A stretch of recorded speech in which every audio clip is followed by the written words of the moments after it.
RKB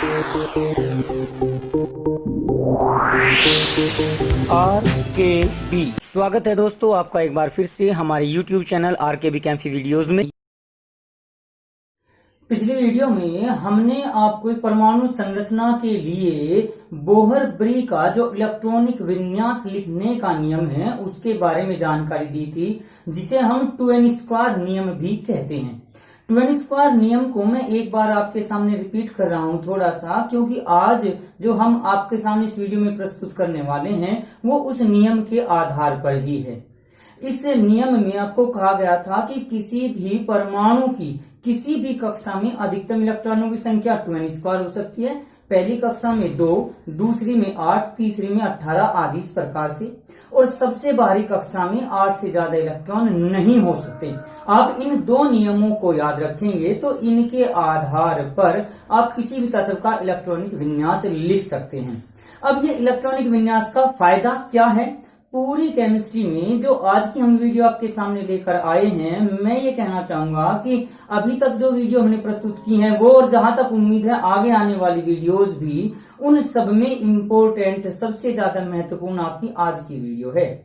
इस video में हम आज आपके सामने बताने जा रहे हैं संयोजी इलेक्ट्रॉन व संयोजकता के बारे में। किसी भी तत्व की संयोजकता यानी वैलेंसी का निर्धारण किस प्रकार से होता है, हम आज आपको इसके बारे में जानकारी देंगे। तो किसी भी तत्व का इलेक्ट्रॉनिक विन्यास लिखने पर हम उसकी संयोजकता का निर्धारण भी कर सकते हैं, और अगर हमें संयोजकता का पता चल जाए तो फिर हम उसके द्वारा यौगिकों का निर्माण भी कर सकते हैं, और अगर हमें यौगिकों के सूत्र पता चल गए तो फिर समीकरणों के बारे में जानकारी दी जा सकती है, ली जा सकती है। तो इस आधार पर आज की वीडियो आपके लिए बहुत इंपॉर्टेंट है, तो इस वीडियो को कंप्लीट देखना। शायद आपको जो केमिस्ट्री में समस्या है उनका सभी प्रकार से समाधान आज की वीडियो में हो जाएगा। तो इसमें सबसे पहले मैं आपको बताना चाहूंगा संयोजकता या वैलेंसी होती क्या है। भाई जैसे नाम से है, संयोग करने की अक्षमता। किसी भी तत्व की जो दूसरे तत्व के साथ संयोग करने की क्षमता होती है उसे ही संयोजकता कहा जाता है। जैसे कि मनुष्य है, हम अपने 2 हाथ ले रहे हैं तो दोनों हाथों से एक इस तरफ पकड़ सकते हैं, एक इस तरफ, तो दोनों तरफ हम पकड़ सकते हैं, तो हमारी संयोजकता 2 हुई। तो कोई भी तत्व एक साथ जितने दूसरे तत्वों के साथ बंध सकता है उसे संयोजकता कहते हैं। और किसी भी तत्व की संयोजकता उसमें उपस्थित जो बाहरी कक्षा है उसके इलेक्ट्रॉनों की संख्या पर निर्भर करती है। अब जो इलेक्ट्रॉन है सबसे बाहरी कक्षा के इलेक्ट्रॉन कहलाते हैं संयोजी इलेक्ट्रॉन, और सबसे बाहरी कक्षा कहलाता है संयोजी कोष। तो यहाँ पर 2 परिभाषा हो गई। अगर पूछा जाए कि संयोजी कोष किसे कहते हैं, तो किसी तत्व का इलेक्ट्रॉनिक विन्यास लिखने पर सबसे बाहरी कक्षा संयोजी कोष कहलाती है, और सबसे बाहरी कक्षा यानी संयोजी कोष में उपस्थित इलेक्ट्रॉन संयोजी इलेक्ट्रॉन कहलाते हैं। अब इनके आधार पर हम किसी तत्व की संयोजकता का निर्धारण किस प्रकार से कर सकते हैं वो देखिए। अगर कोई तत्व है जिसका इलेक्ट्रॉनिक विन्यास करने पर अगर बाहरी कक्षा में 1, 2 या 3 इलेक्ट्रॉन आते हैं तो वो तत्व सदैव इलेक्ट्रॉन को त्यागने का गुण रखेगा, और जो तत्व इलेक्ट्रॉन को त्यागने का गुण रखता है उसे धातु कहते हैं, और उसकी संयोजकता +1, +2, +3 इस आधार पर होगी। ये डिपेंड करता है उस पर जितने नंबर ऑफ इलेक्ट्रॉन वो त्यागता है, उस आधार पर ये निर्धारित किया जाता है। जैसे एक एग्जांपल अगर हम सोडियम का ले लें, सोडियम का परमाणु क्रमांक होता है 11, इलेक्ट्रॉनिक विन्यास हो जाएगा 2, 8 और 1। तो ये सबसे बाहरी कक्षा में 1 इलेक्ट्रॉन होने के कारण इसको त्याग सकता है। अब कोई भी परमाणु इलेक्ट्रॉन त्यागेगा कब, ग्रहण कब करेगा, तो उसके लिए एक नियम आता है अष्टक नियम, जिसको इंग्लिश में ऑक्टेट रूल कहा जाता है। ऑक्टेट रूल, अष्टक नियम, 8 का नियम। जैसे कि नियम दिया था बोरबरी ने कि किसी परमाणु की सबसे बाहरी कक्षा में 8 से अधिक इलेक्ट्रॉन नहीं आ सकते, उससे कम भले रह जाए लेकिन 8 से अधिक इलेक्ट्रॉन नहीं आ सकते, अधिकतम 8 आते हैं। तो अष्टक नियम क्या होता है? इस नियम में ये कहा जाता है कि कोई भी परमाणु जिसकी बाहरी कक्षा में 8 इलेक्ट्रॉन होते हैं वो स्थायी संरचना कहलाती है। अगर किसी परमाणु की बाहरी कक्षा में 8 इलेक्ट्रॉन है तो वो स्थायी संरचना होगी और वो परमाणु संयोग नहीं करेगा, यानी उसकी संयोजकता शून्य होती है क्योंकि वो स्थायी संरचना वाला होता है। तो अष्टक नियम के अनुसार कोई भी परमाणु अपनी बाहरी कक्षा में 8 इलेक्ट्रॉन पूरे करने की कोशिश करता है, 8 इलेक्ट्रॉन पूरे करने की प्रवृत्ति रखता है, इसे ही अष्टक नियम कहते हैं।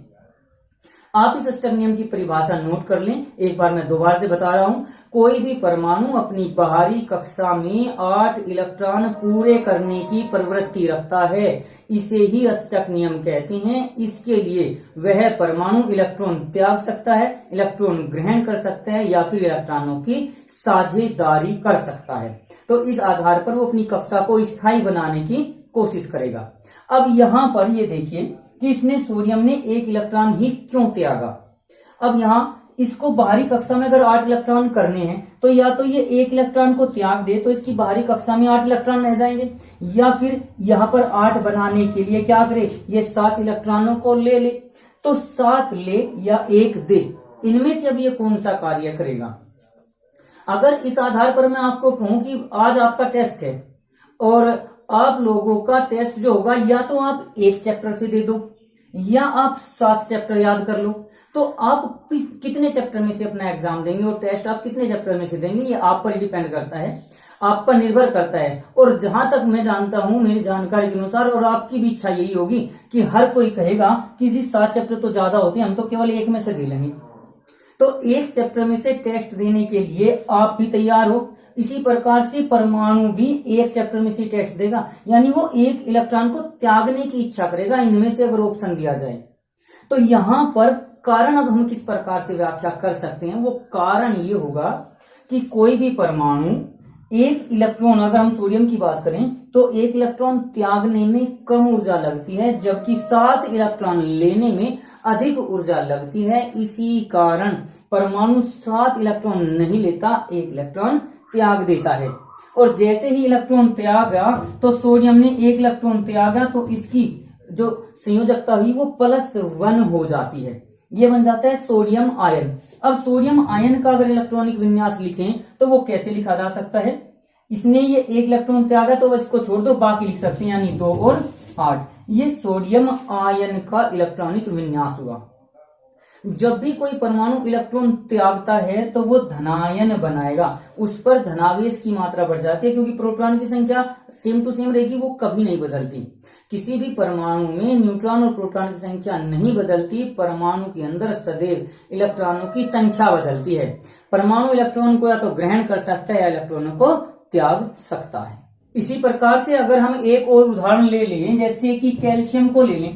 कैल्शियम का परमाणु क्रमांक होता है आपका 20। इलेक्ट्रॉनिक विन्यास लिखें तो ये हो जाएगा पहली कक्षा में 2, फिर 8, फिर 8 और फिर 2। आप लोगों के सामने हमने परमाणु क्रमांक की संख्या भी जो वीडियो है वो प्रस्तुत की हुई है, तो वहां से आप लोग इसका परमाणु क्रमांक याद करके तत्वों का इलेक्ट्रॉनिक विन्यास लिखकर देख सकते हैं। तो यहाँ भी देखिए, इसे बाहरी कक्षा में 8 करने के लिए क्या करेगा, या तो ये 2 इलेक्ट्रॉनों को त्याग दे या 6 इलेक्ट्रॉन ले ले। तो ये क्या करता है, ये 2 इलेक्ट्रॉनों को त्याग देता है, जिससे हमारा कैल्शियम 2 पॉजिटिव आयन बनता है। ये कैल्शियम आयन का अगर हम इलेक्ट्रॉनिक विन्यास लिखें तो ये हो जाएगा 2, 8 और 8। अब यहाँ मैं एक क्वेश्चन और आपके सामने इसमें एडजस्ट कर रहा हूं कि कैल्शियम का परमाणु भार होता है 40।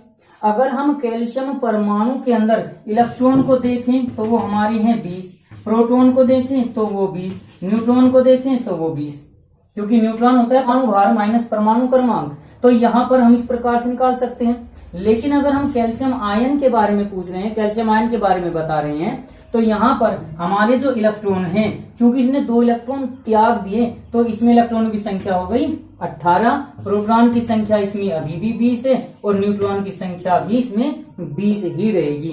तो जब भी बदलेगी आप लोगों में इलेक्ट्रॉनों की संख्या यहाँ पर परमाणु के साथ बदलेगी, आप लोग इसको कैलकुलेट करके देख सकते हैं। जैसे कि अगर हम एक एग्जाम्पल मैग्नीशियम का ले लें तो हम क्वेश्चन लिख रहे हैं कि मैग्नीशियम 2 पॉजिटिव आयन में इलेक्ट्रॉनों की संख्या बताइए। तो मैग्नीशियम एक्चुअल में जिसका परमाणु क्रमांक होता है 12, इलेक्ट्रॉनिक विन्यास लिखें तो 2, 8 और 2 हो जाता है। यहाँ पर अगर हम इलेक्ट्रॉन की संख्या देखें तो वो 12 है, प्रोटॉन की संख्या वो 12 है, और न्यूट्रॉन की संख्या अगर देखें परावर्तक क्रम 24 होता है, तो यहाँ पर न्यूट्रॉन भी 12 ही है।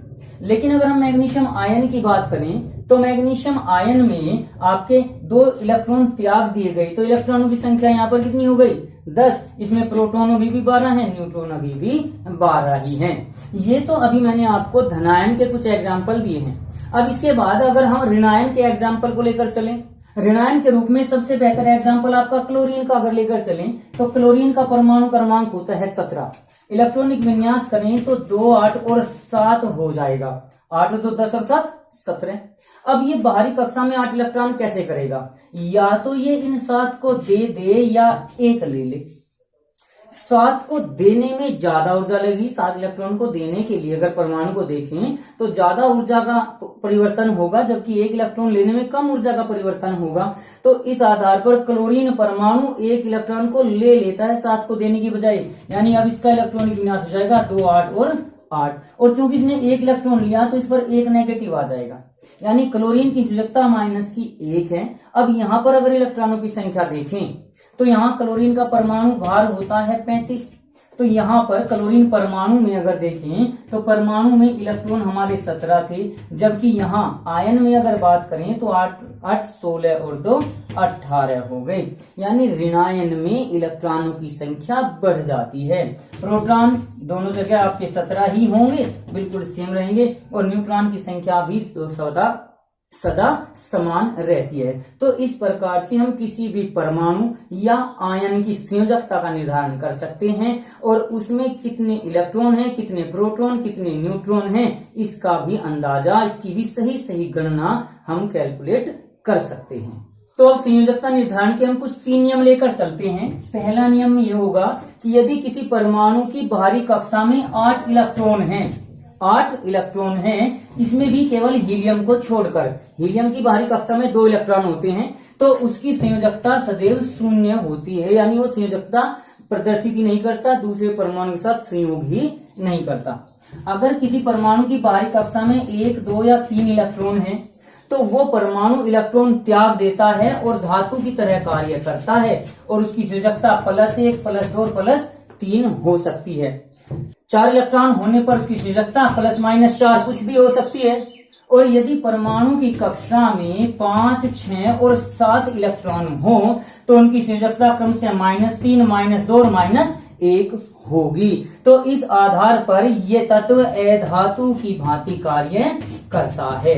अब वैसे तो आगे एक चैप्टर आएगा आपका संयोजकता, वहां पर इसके बारे में विस्तार पूर्वक बताया जाएगा कि कब साझेदारी होगी और कब परमाणु इलेक्ट्रॉन लेगा या देगा। लेकिन यहाँ पर हमने फिर भी एक सूक्ष्म सी जानकारी आपको दी, तो इस आधार पर आप संयोजकता का निर्धारण कर सकते हैं। और जैसे कि हमने एक वीडियो पहले प्रस्तुत की हुई है, जैसे Na पॉजिटिव और Cl नेगेटिव ये क्यों बने, और इनमें समान आवेश होने के कारण इन्होंने सोडियम क्लोराइड यौगिक बना दिया, इसकी जानकारी आपको हो जाएगी। तो इस प्रकार से आज की वीडियो में हमने आपको संयोजकता के बारे में सूक्ष्म सी जानकारी दी, और इसके आधार पर हम उम्मीद करते हैं कि आप लोग इसे अच्छी प्रकार से समझ गए होंगे।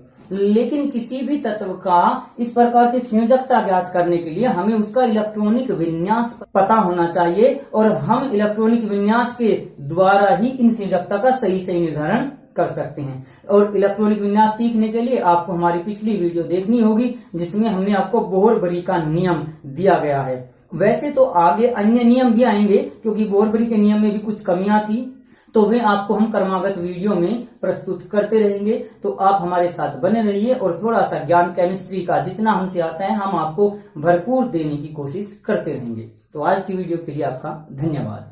आज की वीडियो में बस इतना ही। अगली वीडियो प्राप्त करने के लिए हमारे चैनल को सब्सक्राइब करें, वीडियो को लाइक करें, और अगर वीडियो अच्छी लगे तो कमेंट्स करें और दोस्तों को भी शेयर करें।